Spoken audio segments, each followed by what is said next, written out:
জি sorry Chittagong কিংসের প্রত্যাবর্তন BPL 2025 এর মাধ্যমে কেমন লাগছে? জি খুবই ভালো লাগছে, খুবই উৎসাহিত আমরা। আমরা দুটা ম্যাচ হয়েছে, একটা জিতেছি, হারাটা বললামই না। আর ইনশাআল্লাহ বাকিগুলো খুবই ভালোভাবে জিতবো।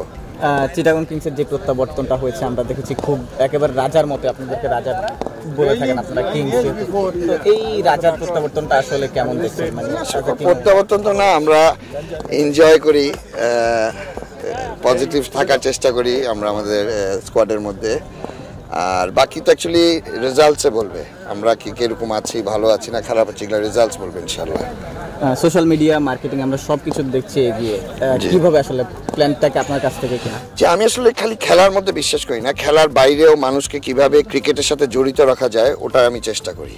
তো আরও ইনশাআল্লাহ আগামীতে আমরা চিটং পর্বতে যখন যাব আমরা এরকম আরও কাজ করব। আমরা স্পেশালি বাচ্চাদের ক্ষেত্রে তাদেরকে কিভাবে জড়িত রাখতে পারি ক্রিকেটের, এগুলোর কাজ নিয়ে কনসেন্ট্রেট করবো ইনশাআল্লাহ। আমরা টিম বাসটা দেখছিলাম, সেটা নিয়ে আসলে কি প্ল্যানিং ছিল বা এই টিম বাসের প্রতি সবার আগ্রহ দেখছি? এমন কোনো প্ল্যানিং ছিল? আপনার সুন্দর লেগেছে? বাস মানুষের কাছে সুন্দর লাগে, এটাই প্ল্যানিংটা ছিল। একটু জানতে, একটু চাট গায়ে ভাষায় যদি চট্টগ্রামের দর্শকদের উদ্দেশ্যে কোনো বার্তা? জি অবশ্যই, ওনারা চিটংবাসী আনারওয়ারে থাকিবেন ইনশাআল্লাহ, আমরা কাপড়ে বাসায় এসেছি।